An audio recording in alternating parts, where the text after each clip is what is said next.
21st report has been published by United Nations on KAILASA. It is a triple victory.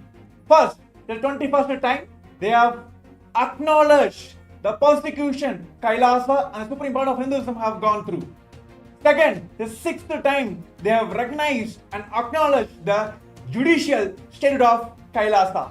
Third, and the third is this report covers elaborately the 2000 years of persecution of Hindus, particularly the last 200 years of the colonization era and the post-colonization era have been covered and recognized by this report. And this is significant because this brings the legitimacy of the suffering that all the 2 billion Hindus and our ancestors had to go through during the colonial era, and even now we are impacted by it. The biggest impact of it is the loss of Hindu sovereignty, the loss of 56 Hindu nations that existed prior to 1947, that existed at the end of the glorious Hindu civilization. Of course, the global Hindus are very curious to know about the report. It is available on all social media platforms of the KAILASA. Please get there. But we will present you more facts, interesting facts, and history behind the reports. So this has been published by United Nations for a global call for concrete action for the elimination of racism, racial discrimination, xenophobia, and related intolerance, and the comprehensive implementation of and follow-up to the Durban Declaration and Program of Action. KAILASA made its efforts to present to the world and be a voice for the 2 billion Hindu diaspora. As we all know, that it is the 2000 years of persecutions KAILASA have faced, Hinduism have faced. And this was the yet another time, 21st time, United Nations have recognized it. Yes, go ahead. And the biggest part is the intricacies, the nuances, the details of the persecution of Hindus are presented. We are talking about racism, racial discrimination, xenophobia, but from where did it originated? It originated from the time of colonization. It originated from the colonization origin, the British colonial origin of the caste system, which has been imposed on the Hindus. We are always gaslighted by the Hindu music terrorists, Hindu music extremists, calling Hindus as castes. But the caste word itself does not exist in Hinduism. It is a colonial construct that was forced on us in 1871 by the forced entry of casteism by the colonial policies. This report exposes this reality, and it's for the first time this reality has been acknowledged at the international level. And this is a big significant achievement, not just for KAILASA, it is a big achievement for all 2 billion Hindus who are victims to this gaslighting done by the Hindu music terrorists. Yes, so when we say 2000 years of colonial route before that, in the persecutions done on Hinduism, of course, during the Mughal invasions, they have destroyed the physical infrastructure of KAILASA. But during the colonial time, they have intellectually destroyed KAILASA and the Hindus all around the world. See, by these colonizers, they have strategically and cunningly distorted the Hindu kingdoms and introduced this caste system. As we was told earlier, let me quote it from the what report has been said. In 1971, the word caste was used by the colonial government to force people groups into the pseudo-identity frameworks based on the surname, appearance, facial features, etc. So by using this, they made a legislative act called Criminal Tribes Act. See, the worst part of this is the Hindu monks, the sannyasis are by default made as the criminals, treated as the criminals under this act. So what happens? When you put this act on the sannyasis, the entire lineage of the Hinduism falls. Because the very Hinduism is fundamentally rooted on the Guru-disciple relationships, Guru-Shishya Parampara. The sannyasis are the standing authority. Even during all the persecutions, sannyasis stood and protected the Hinduism from all the attacks. Sannyasis protected Hinduism by their life. By putting their life, they protected the Vishwanath temple, they protected all our enlightened ecosystems. And precisely that sannyas order was attacked by this CTA Act of 1871. And it did not end there. Even after 1947, even to date, various forms of CTA Act the criminal tribes act still exist and still are applicable in the South Asian subcontinent countries and still torture the Hindus living over there. This is the impact. Very systematically, in multiple fronts, the colonizations had destroyed the Hindu sovereignty. The 56 Hindu nation, all the Hindu states were destroyed, dismantled. The very social fabric which made the Hindu civilization function together, coexisting and helping each other, that whole social fabric was shattered and broken. And this report systematically exposes this step by step. It goes further to the time of independence, step by step, leading how the systematic destruction happened. As we already know, during the Mughal invasions, the physical destruction happened. During the British colonization era, the intellectual destruction happened. The whole social fabric was dismantled. The sovereignty of the Hindu nations was torn apart. And then after 1947, what happens? How does this continues? The entire thing is revealed in this report.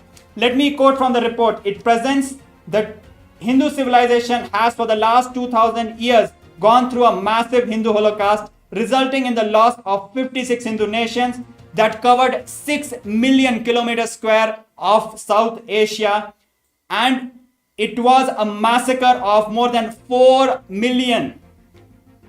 It was a massacre of more than 500 million Hindus. 4 million Hindus were enslaved. More than 160 million Hindus were starved to death. And these are all official reports from the colonial era which acknowledge so many lives were lost. And I want to tell the viewers that how it is relevant for all of you. Of course, this is 2000 years of data, but what is happening today? KAILASA is facing this racial discrimination from this deep state element medias, anti-Hindu medias, anti-music extremists, and anti-phobic elements. How? Because today KAILASA is the re-establishment of this entire Varnashram system. Of course, today even the politicians use this caste system to discriminate their own system. But KAILASA is the re-establishment of this Hindu kingdom. By stating that, by discriminating KAILASA, by using the word it's a fictional nation, they are putting the racial onto the KAILASA. It is an abuse. It is a violation of fundamental rights of the 2 billion Hindu diaspora. And as we all know that many of the South Asian countries, their very judicial system has been corrupted or influenced by the deep state elements. And apart from this, these media are corrupted by the politicians as well. So that is why there is almost like 17,000 plus hours of hate speech has been done against the Supreme Pontiff of Hinduism and KAILASA. And let us understand how systematically with the caste system alone the Hindus are attacked even to date. Throughout the world, anti-Hindu, Hindu music legislations are passed. Hindus are treated discriminately just using this caste system which was forced upon us. First of all, the 4 Varnashrama system is about a fluid classification system which is dependent on a person's activism and his pursuits of life. Whether he wants to excel in business, whether he wants to excel in education, whether he wants to excel in statecraft, or whether he wants to excel in his profession. Depending on that, this Varnashrama Dharma empowers each and every individual with a customized path for professional excellence and enlightenment together. However, this beautiful, empowering Varnashrama Dharma was faultily generalized, and 5,000 communities and 15,000 sub-communities of Hinduism were faultily generalized into the 4 Varnashrama orders, which is a complete deviation from the written scriptures and the practice of Hindus. And what happened subsequently? With this distortion, they destroyed our social fabric. With this distortion, they introduced their Hindu music ideologies into our community. They poisoned our community. And finally, after poisoning the Hindus, they blamed for the whole mess upon us and gaslighted us. And now the present day generation believes that the caste system is of Hindu origin, whereas it is not. And more than this, that in this Varnashram system, the abductions that removal of systems and putting the Criminal Tribe Act have made many Hindu sovereign entities to leave the country, exile the country. The very government was exiled. Of course, yeah, we have spoken about the 21st report, which spoke about and acknowledged the persecutions done against KAILASA and the Supreme Pontiff of Hinduism. We're gonna speak about how they have acknowledged and recognized the 6th time of Juridical Statehood of KAILASA in a short break. So please stay tuned with us. We're going to bring more facts from you on this 21st report from KAILASA.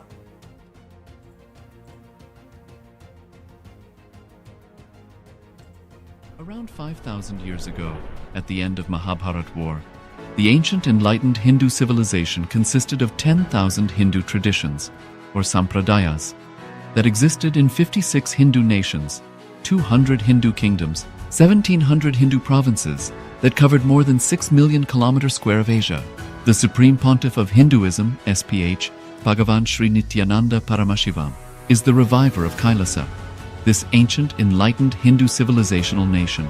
KAILASA is an unbroken cultural, religious, historical, civilizational, and sovereign continuation and revival of multiple of these historical Hindu sovereign states and Hindu ecclesiastical entities.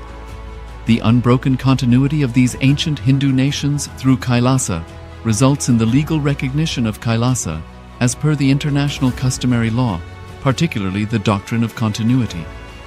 The international law, the doctrine of continuity, implies that upheavals and revolutions within a country, changes in government, territorial adjustments, measures taken during military occupation, or other internal transformations do not negate the existence of the country, do not affect the legal personality and international obligations of the country or state. The Vienna Convention on Succession of States in respect of treaties, 1978, addresses these principles of the doctrine of continuity as it outlines international law during situation of state succession or continuation. International law recognizes a state's legal personality by recognizing its identity. This perspective extends even during the period when the given state or country is annexed or occupied by a foreign power. Even in such cases, the legal personality of the state is considered to persist, enabling its subsequent re-establishment. Historical examples dating back to the 18th century include cases like Portugal and Genoa that were re-established after the Vienna Congress of 1815. More recent examples include countries such as Poland, Ethiopia, Czechoslovakia, Albania, and Austria that were re-established after World War II. Even when a nation is deprived of its territory, the nation continues to exist. Its sovereignty and international legal personality continues to persist. The Dalai Lama, as the spiritual and temporal leader of Tibet, exemplifies this principle. In 1959, the Dalai Lama was exiled and forced to flee. Despite the challenges faced, the Dalai Lama continues to advocate for the preservation of Tibetan culture and garners worldwide support for Tibetan autonomy on the global stage.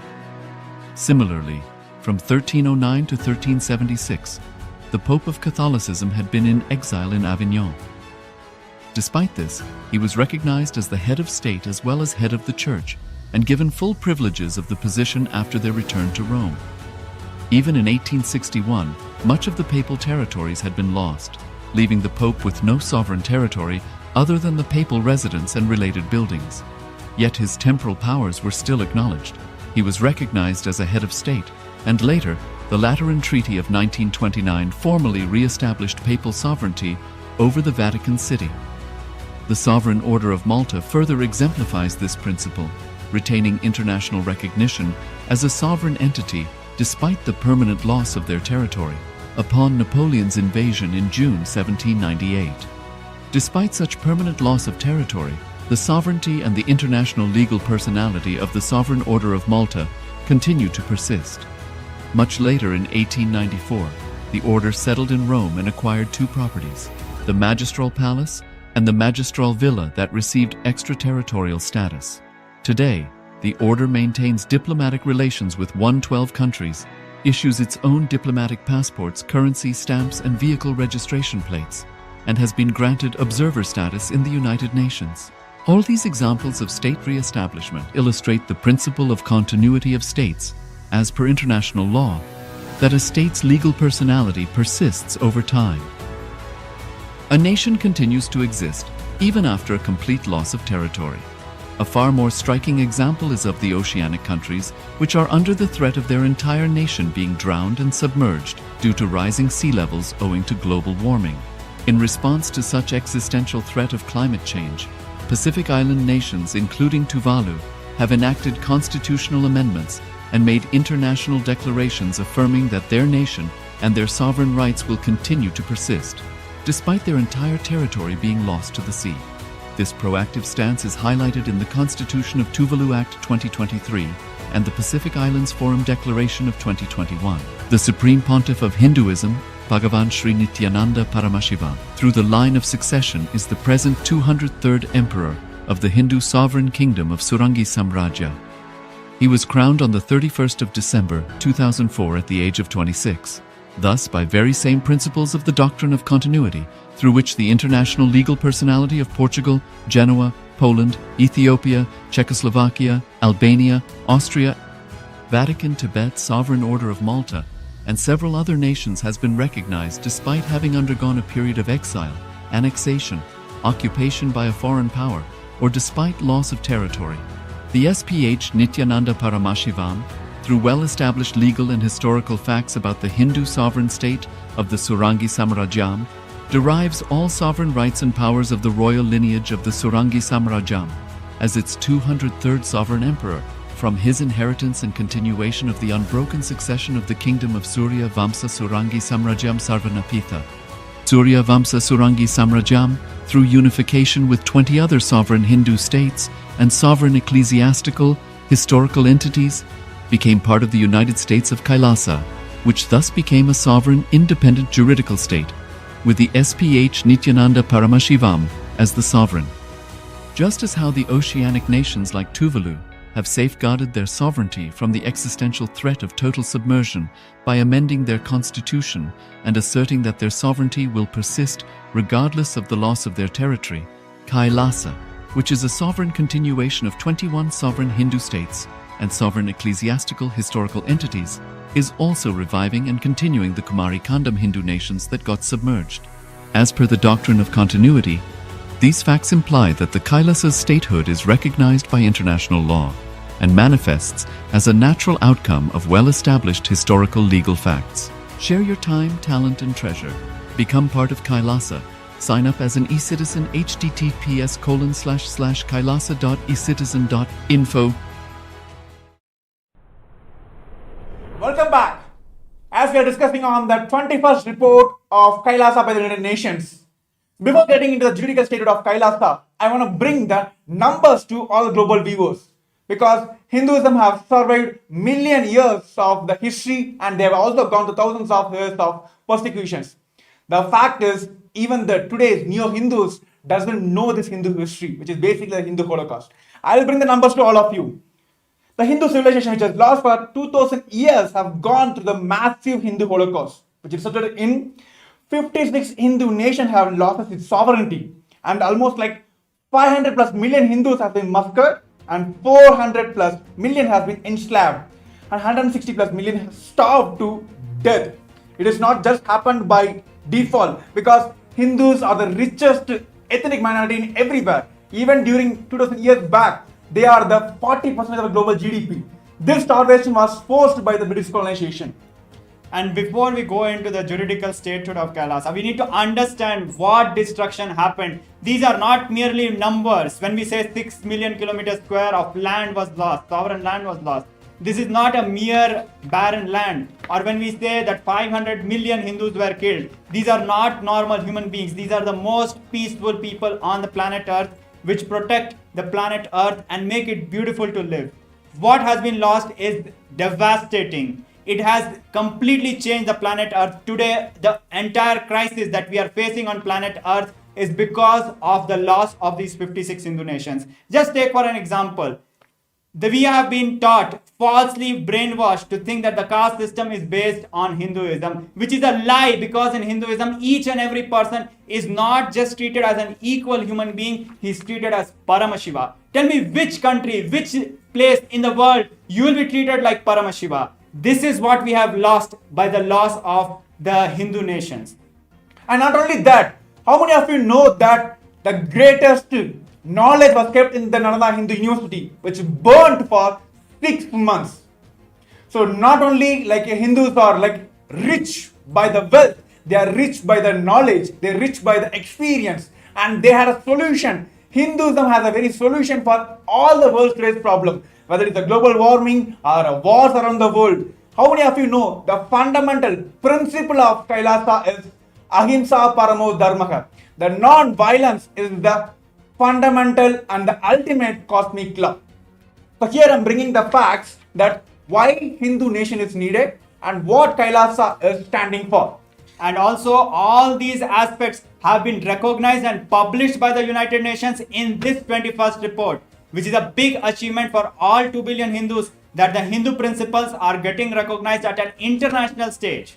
And these are not just a statement given by the Kailasa or representing the sovereign entity of the Kailasa, Supreme Pontiff of Hinduism. These are acknowledged by the United Nations. Let me quote it from the article itself. The lessons from the Hindu Holocaust have led to the revival of Kailasa and establishing this ancient, enlightened Sanatana Hindu civilization nations. The fundamental permissions of justice system of Kailasa is the truth of Paramashivogam, that is Paramashiva, that every being on this planet is treated as Paramashiva. So it is not only Hindus, every being, not only like humans or like even ants, animals, plants, everyone is treated as Paramashiva as per Hinduism. So these are the policies given by Kailasa and taken by Kailasa to eradicate racism from this entire humanity, not from just from Hinduism, from the entire humanity. First is the Vasudeva Kudumbam. The whole world is my family. When this comes, where comes the wars? Yes, and about Vasudeva Kutumbakam, many of us do not even understand what it means. Vasudha means earth, mother earth, and Kutumbakam means the family. It is a very powerful Sanskrit verse which reveals that mother, earth is my mother, and that is why we are all family. So where is the discrimination there? When every being which is living on planet earth is united by the same mother, it is these powerful cognitions of Hinduism which prevented wars for millions of years and kept the whole planet of earth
The ancient enlightened Hindu civilization consisted of 10,000 Hindu traditions, or sampradayas, that existed in 56 Hindu nations, 200 Hindu kingdoms, 1,700 Hindu provinces that covered more than 6 million. Victory for KAILASA. Yes, the United Nations have published 21st report on KAILASA. It is a 3-level of victory. First, for the 21st time, they have acknowledged the persecutions done against Supreme Pontiff of Hinduism and KAILASA. The second is, for the 6th time, they have recognized the KAILASA's Juridical Statehood. And the third goes for witnessing the 2000 years of persecutions Hindus have gone through. This is very significant. This is the first time in the history of humanity that the persecution of Hindus for the past 2000 years have been acknowledged by the United Nations on an international platform like this, and especially the last 200 years of colonization and post-colonization year, the entire persecution and entire dismantling, how it was done against Hinduism, has been documented in this report and presented and acknowledged. Of course, the global Hindus are very curious to know about the report. It has been published on United Nations and it has been already shared on all social media platforms of KAILASA. So this report was submitted for the global call for the concrete action for the elimination of racism, racial discrimination, xenophobia, and related intolerance, and the comprehensive implementation of and the follow-up of the Turban Declaration and the program of actions. So it is a great victory for KAILASA once again. Of course, the global Hindus are very enthusiastic and always celebrating this victory for KAILASA.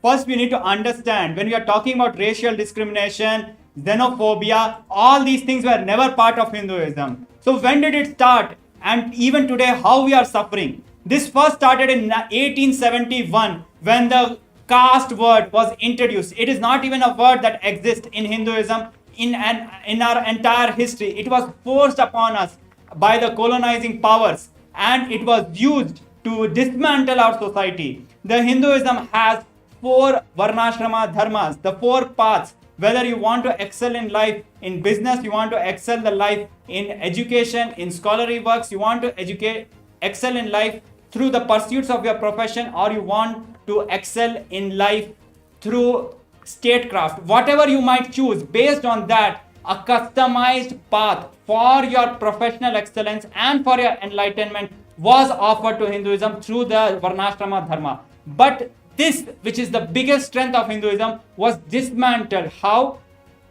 5,000 communities and 16,000 sub-communities of Hinduism were faultily generalized into these 4 Varnashrama Dharma, and it was forced on us, which is completely against our practice, our tradition, our scriptures.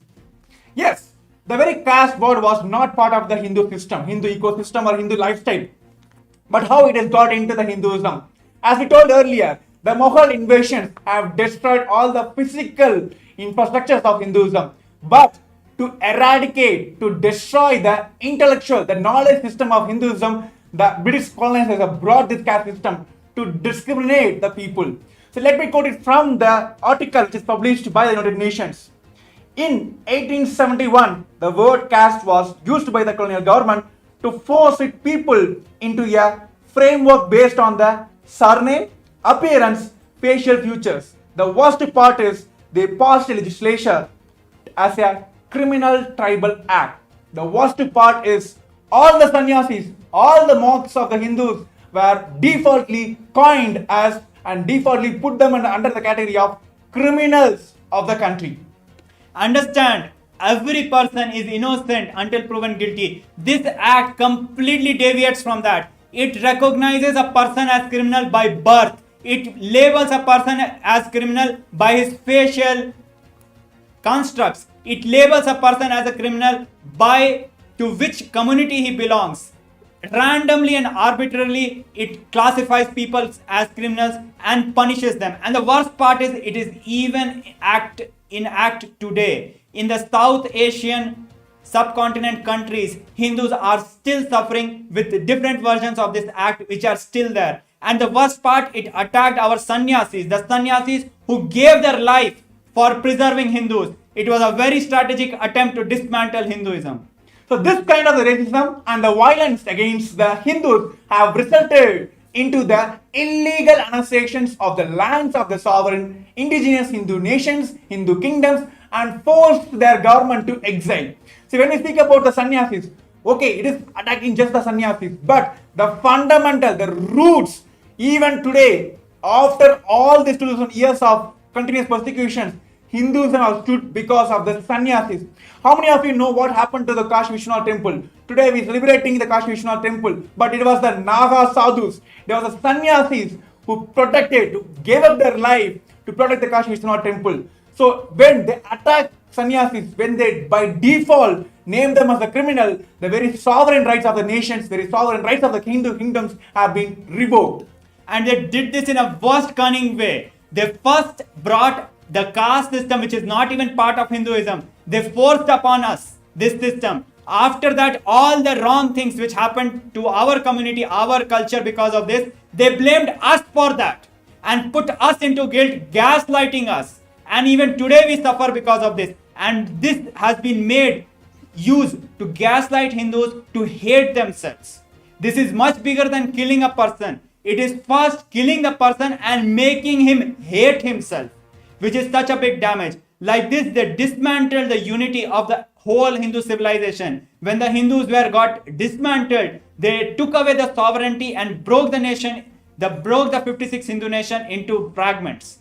Of course, these are our history, but what is happening today? See, the KAILASA is the most vulnerable to all the decisions. They have attacked, they are the most victim for this decision. Today, KAILASA stands, the Supreme Pontiff of Hinduism stands for the revival of all these ancient enlightened Hindu civilization nations. By this, however, this Hindu mystic media elements narrative states that KAILASA is a cult and is a fictional nation. By uttering this, it is fundamentally violating the fundamental rights of the 2 billion Hindu diasporas. By stating a nation fictions, it is removing their fundamental rights of the 2 billion Hindu diasporas. In fact, the CTA, the Criminal Tribes Act, is no more applied to individuals or communities. It is now being applied to the nation of KAILASA by calling it as a cult. Just because of the practice of Hinduism, just because of revival of Hinduism, just because we are the indigenous Hindus reviving the true glory of Sanatana Hindu Dharma, they call us a cult.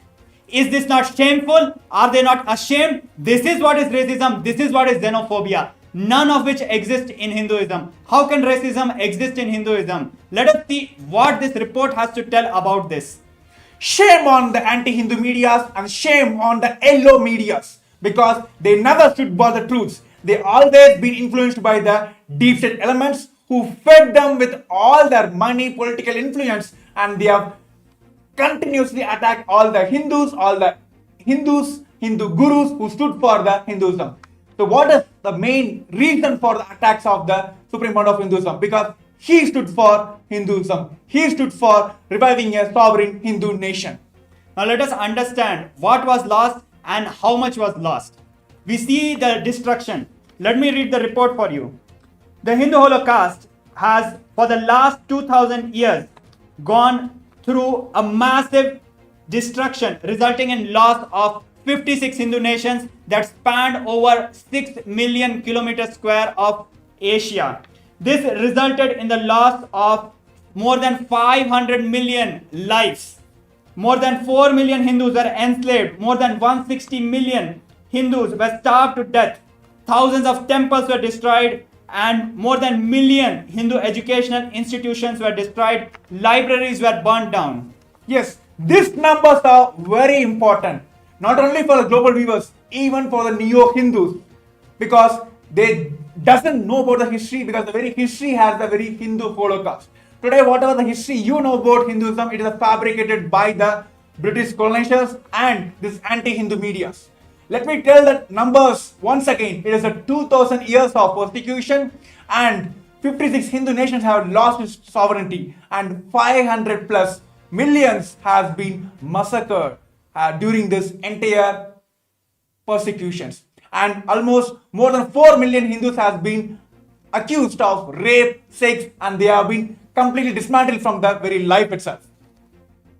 But understand, all these things never happened in Hindu nations. The reason is there was no casteism, there was no xenophobia, there was no racial discrimination. How can there be any racial discrimination or casteism in Hinduism when we believe the glorious principles of Hinduism? Now let us see directly from the report what it has.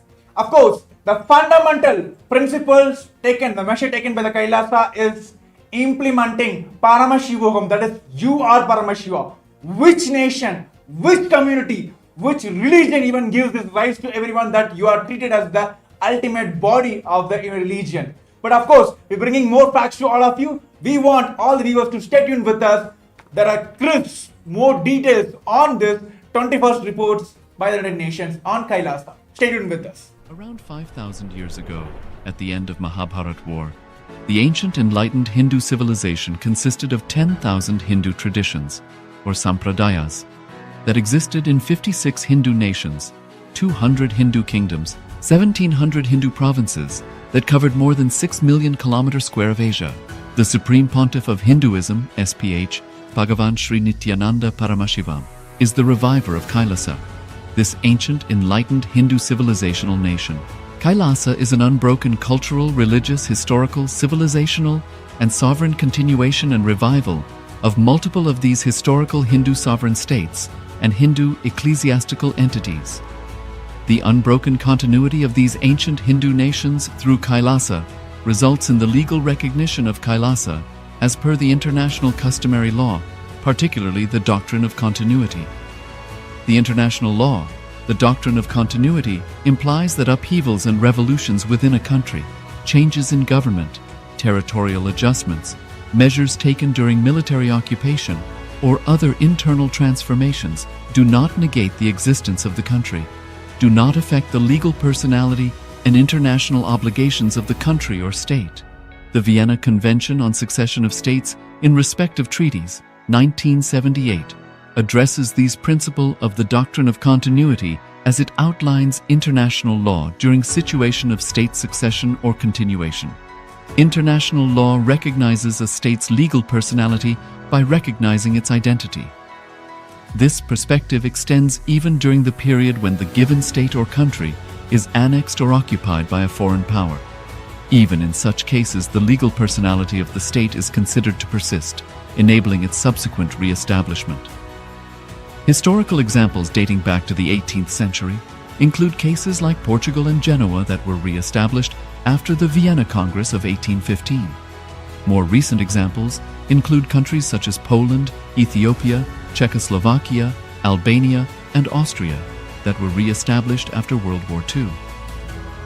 Even when a nation is deprived of its territory, the nation continues to exist. Its sovereignty and international legal personality continues to persist. The Dalai Lama, as the spiritual and temporal leader of Tibet, exemplifies this principle. In 1959, the Dalai Lama was exiled and forced to flee. Despite the challenges faced, the Dalai Lama continues to advocate for the preservation of Tibetan culture and garners worldwide support for Tibetan autonomy on the global stage. Similarly, from 1309 to 1376, the Pope of Catholicism had been in exile in Avignon.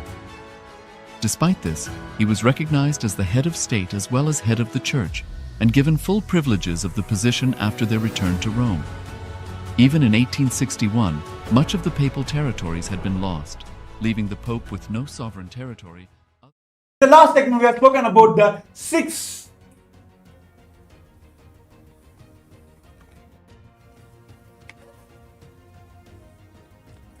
Now we are back and continuing on the release of the 21st report of KAILASA by the United Nations. So we have been going through the persecution that the Hindus have gone through in the last 2000 years and particularly in the last 200 years. We understand that more than 6 million kilometers square of sovereign territory was lost. We understand 56 Hindu nations were lost. We understand 500 million Hindus were killed. But we do not understand, we still do not understand what was really lost. We need to know Hinduism, we need to understand the gifts of Hinduism to understand what we have been gone through. So let us understand directly from the report what it has to say. Yes, The very fundamental reason why Kailasa exists, why Kailasa has to be revived, is to tell the world that humanity, the superconscious breakthrough, is available for the humanities. And here are the policies and the measures taken by the Supreme Pontiff of Hinduism and Kailasa to eradicate the racism from the entire humanity, not just from the Hinduism, from the entire humanity. The first principle is Vasudhaiva Kudumbakam. The whole world is my family. When you bring this policy in your country, how a war can be induced between countries and countries? So let us understand by this principle. Many of us know Vasudhaiva Kutumbakam means whole world is my family. But we need to understand the word itself, the Sanskrit word. Vasudhaiva, Vasudha, Mother Earth, Kutumbakam, the family of Mother Earth. Just by translation, you will understand how beautifully the Hindus cognize. Our ancestor had powerful cognitions about the world.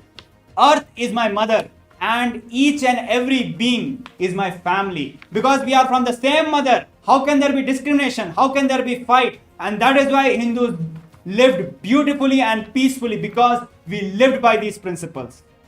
And second is the ahimsa, non-violence. See, the fundamental principle with which Kailasa has been established is ahimsa paramo dharmaha, that non-violence is the ultimate cosmic law. See, many times this non-violence has been put as the powerlessness.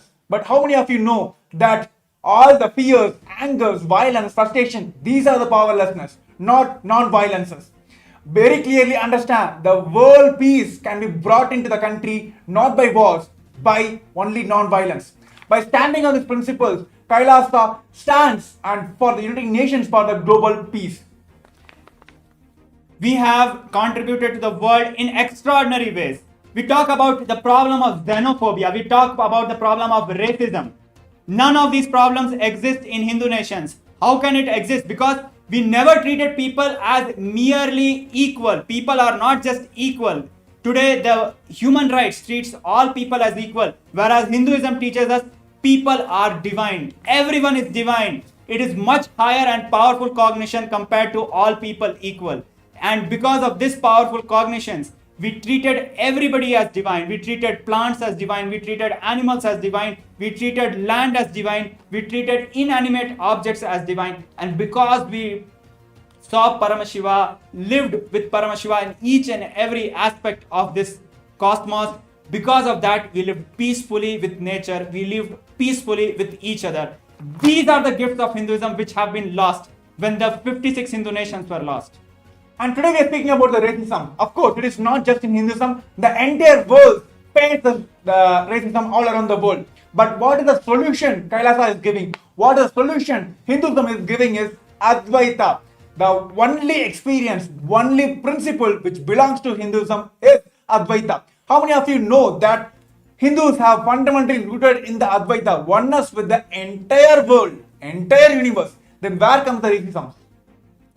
And when we understand the destruction by the caste system, it might look superficial. But when we look at this reality, it is not just the territory was lost. It is not just the community was lost. It is not just the unity was lost. It is not just the principles were lost. It is not just the quality of life was lost. The entire ecosystem which beautifully lived, beautifully and happily lived and contributed to